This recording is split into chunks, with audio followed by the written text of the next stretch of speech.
नमस्कार, आप देख रहे हैं प्रदेश का सबसे भरोसेमंद news channel India news Rajasthan में हूं आपके साथ हेमंत कुमार। हमारी खास पेशकश बड़ी बहस में आप सभी का स्वागत है। 3 तलाक पर ठोस कानून के बाद भी देश और प्रदेश में 3 तलाक के कई मामले सामने आ रहे हैं। सीकर जिले में एक महिला ने अपने पति के खिलाफ डाक से पत्र भेजकर 3 तलाक दिए जाने का मुकदमा दर्ज करवाया है। इस महिला का आरोप है कि पति का किसी अन्य महिला से संबंध था, जिसके बाद उसने एक कदम उठाया है। पत्र में तलाक दिए जाने की वजह भी नहीं बताई गई है। महिला की 3 तलाक कानून के आधार पर कार्रवाई करने की मांग पर महिला थाना पुलिस ने मुकदमा दर्ज करते हुए मामले की जांच शुरू कर दी है। वहीं टोंक में एक महिला को बाजार जाते हुए ट्रिपल तलाक मिल गया। कोतवाली थाना इलाके के न्यू बिलाल कॉलोनी गोल मोहल्ला निवासी एक विवाहिता ने अपने पति पर 3 तलाक समेत कई गंभीर आरोप लगाते हुए जिला पुलिस अधीक्षक से न्याय की गुहार लगाई है। वहीं नागौर जिले के सदर थाना इलाके के कुम्हारी गांव में भी 3 तलाक का मामला सामने आया। ये ट्रिपल तलाक कानून पास होने के बाद नागौर जिले का पहला मामला है। नागौर जिला पुलिस अधीक्षक कार्यालय में पीड़िता ने इस बारे में एक परिवाद दिया है। इन सभी मामलों में पुलिस ने जांच शुरू कर दी है। वहीं सवाल इस बात को लेकर के उठ रहे हैं कि आखिर ठोस कानून बनने के बाद भी 3 तलाक के मामलों में लगातार क्यों वृद्धि हो रही है, कैसे ये मामले सामने आ रहे हैं। अब सवाल इस बात को लेकर के भी है कि कैसे ये मामले रुकेंगे। आज की हमारी बड़ी बहस इसी मुद्दे पर केंद्रित है और चर्चा में हमारे साथ जयपुर स्टूडियो से कुछ खास मेहमान भी जुड़ेंगे। लेकिन उससे पहले हम आज के सवाल बता दें, ठोस कानून के बाद भी आखिर 3 तलाक के मामले क्यों आ रहे हैं, आखिर कैसे 3 तलाक के मामले रुकेंगे, ये भी अपने आप में एक अहम सवाल है।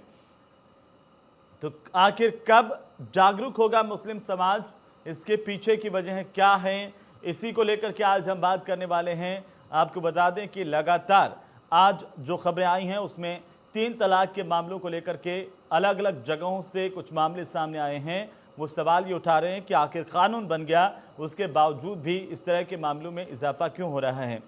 क्या कानून का क्रियान्वयन ठीक ढंग से नहीं हो पा रहा है या इसके पीछे की वजह कुछ और है, इसी को हम तलाशने की कोशिश करेंगे। हमारे साथ 2 खास मेहमान हैं जिनसे मैं आपका तारुफ करवा दूं। हुसैन खान साहब हमारे साथ हैं, बीजेपी के नेता, और साथ ही साथ संजय महिला जी हैं, वरिष्ठ अधिवक्ता के तौर पर हमारे साथ ज्वाइन कर चुके हैं। आप दोनों का बहुत बहुत स्वागत है। और सबसे पहले खान साहब आप ही से शुरुआत करते हैं कि आखिरकार वजह क्या है कि मुस्लिम समाज में अभी भी 3 तलाक के मामले सामने आ रहे हैं जबकि ठोस कानून भी बना हुआ है।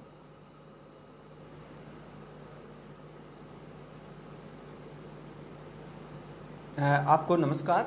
मैं आपको बताना चाहता हूं कि केंद्र सरकार में जब से मोदी सरकार आई है और 3 तलाक के विरुद्ध कानून बना है, ये कानून जब से बना है बहुत बड़ी कमी तलाक के मामलों में आई है। मैं आपको बताऊं कि केवल यूपी के अंदर में 63,000 मामले तलाक के हुआ करते थे इस कानून बनने से पहले, और कानून बनने के बाद में यूपी में 221 मामले और बिहार में तो केवल 50 मामले के आसपास करीब आए हैं। और इसी प्रकार से पूरे भारतवर्ष में ये कानून बनने के बाद में 80% से ज्यादा तलाक के मामलों में कमी आई है। अब चूंकि राजस्थान में कांग्रेस की सरकार है और यहां पर कानून व्यवस्था की जब अपन बात करते हैं तो महिलाओं पर अत्याचार लगातार बढ़ रहा है और इस अत्याचार में मुस्लिम महिलाएं भी शामिल है। जब हम बात करते हैं राजस्थान की तो पिछले दिनों जब कांग्रेस के बड़े लीडर से ये कहा गया कि यहां पर महिलाओं का तो अत्याचार है, लगातार बढ़ता जा रहा है, 5,000 से भी ज्यादा मामले आ गए हैं, तो इन्होंने कहा साहब यूपी के अंदर में 5,000 से कुछ ज्यादा मामले हैं, यानी बीजेपी की सरकार है यूपी में और वहां तो करीब 6,000 के आसपास मामले आ गए हैं।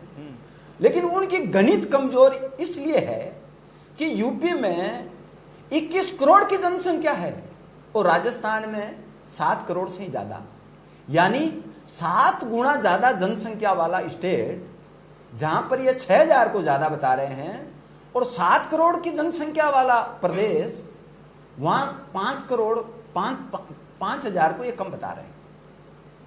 तो हम ये कहते हैं कि 1986 में जब कांग्रेस की सरकार थी केंद्र सरकार में, जब कोर्ट ने एक कानून पारित किया महिलाओं के पक्ष में, मुस्लिम महिलाओं के पक्ष में, उस टाइम 545 सीटें हुआ करती थी और 545 सीटों में 400 लोकसभा की सीटें कांग्रेस की थी।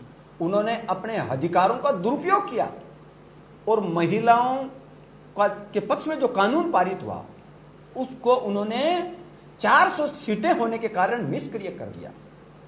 आज अगर वो कानून पारित उस टाइम हुआ होता तो 35 साल हो गए होते उस कानून को पारित हुए हुए। तो आप ये कह रहे हैं आज साहब कि जो मुस्लिम कमी का जो भारतवर्ष में आई है इस प्रतिनिधित्व है कानून को पारित राजनीति करने के में बाद उसकी वजह से कानून आने में देरी हुई।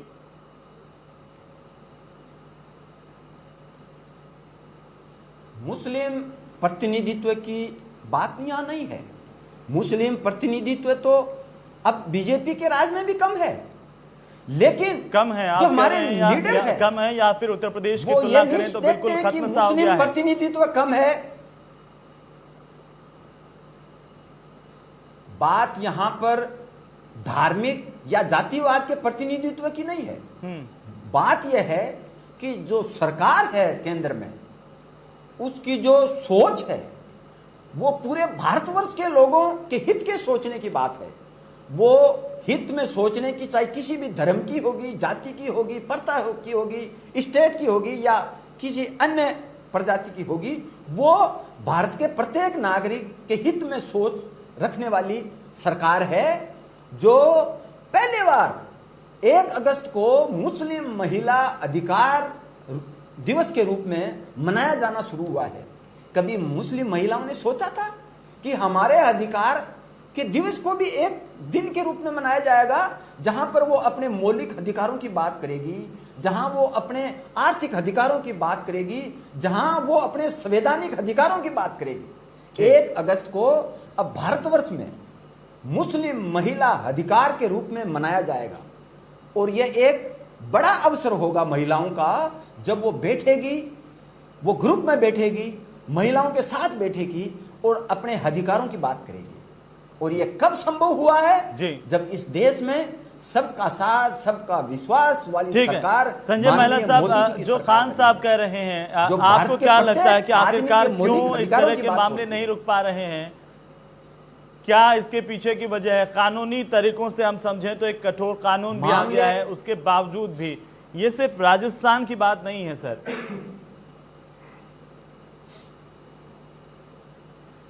हेमंत जी, इसके पीछे एक बड़ा कारण है। हेमंत जी, खान साहब, एक अब आपकी बात पूरी होगी। खान साहब, महिला जी को सुन लीजिए, थोड़ा सा कानूनी तौर पर हम इसको समझना चाहते हैं जी।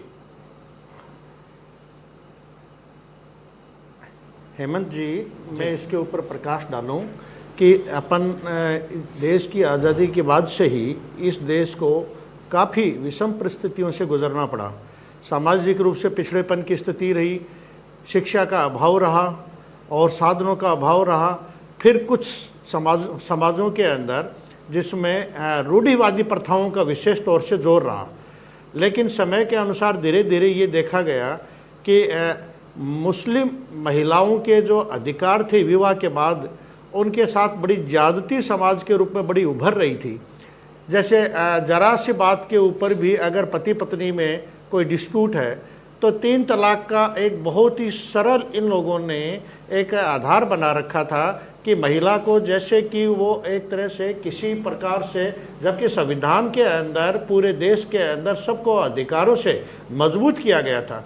किंतु जब विवाह के बाद में इस तरह की स्थितियां आई तो सबसे ज़्यादा ये स्थिति आई कि तलाक का एक विकृत रूप सामने आया, जिसके ऊपर देखा गया कि रूढ़िवादी प्रथाओं को भी उन्होंने आधार मानते हुए ट्रिपल तलाक का सहारा लिया। धीरे धीरे ये स्थितियां बदलती गई और माननीय सर्वोच्च न्यायालय के समक्ष जब सायरा बानो का एक प्रकरण आया ट्रिपल तलाक के आधार पर, तो माननीय सर्वोच्च न्यायालय ने, सुप्रीम कोर्ट ने उस स्थिति में ये देखा है कि ये तो बहुत ही गलत तरीका है, इस तरीके से भी कोई तलाक की प्रक्रिया होती है।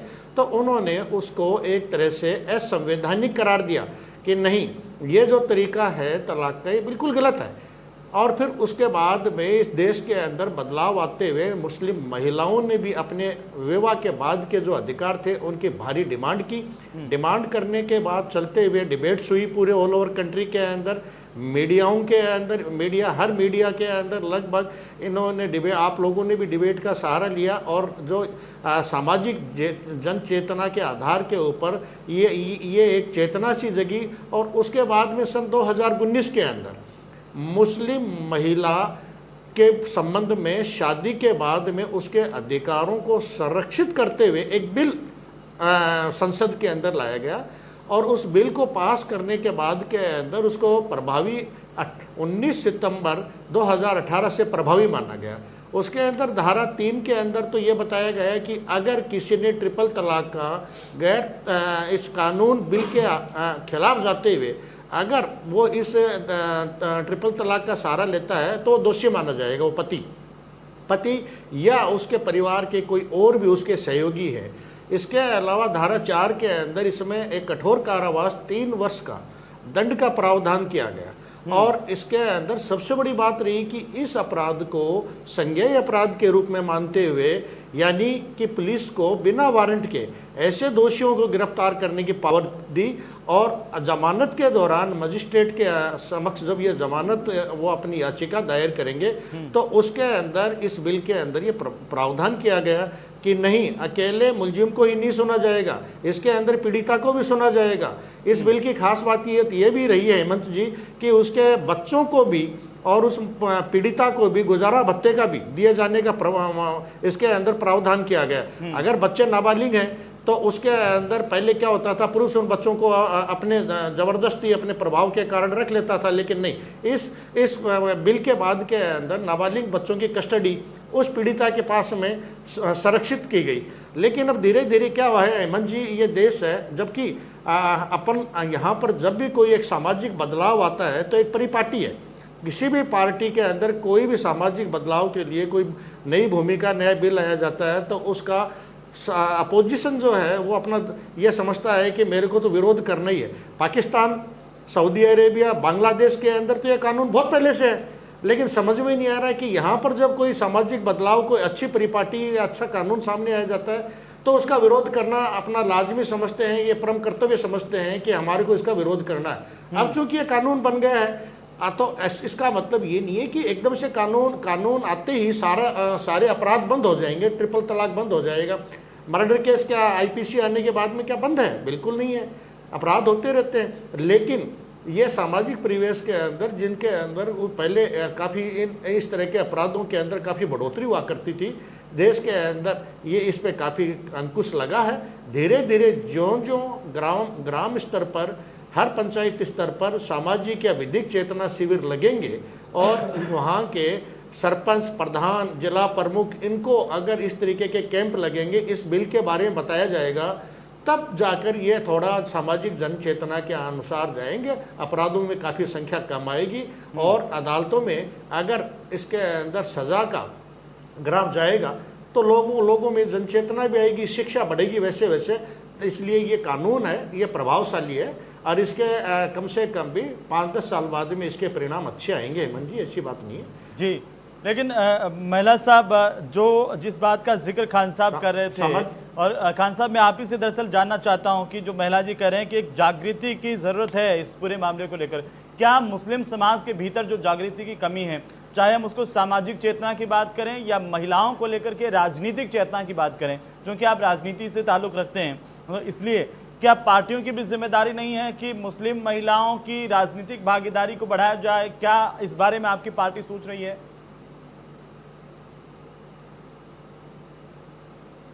निश्चित रूप से माननीय नरेंद्र मोदी जी की सरकार जब से बनी है, शिक्षा के स्तर की अगर बात करेंगे तो लगातार महिलाओं के शिक्षा में लगातार बढ़ोतरी हुई है। महिलाओं के साथ साथ अन्य लोगों के भी शिक्षा के स्तर में बढ़ोतरी हुई है।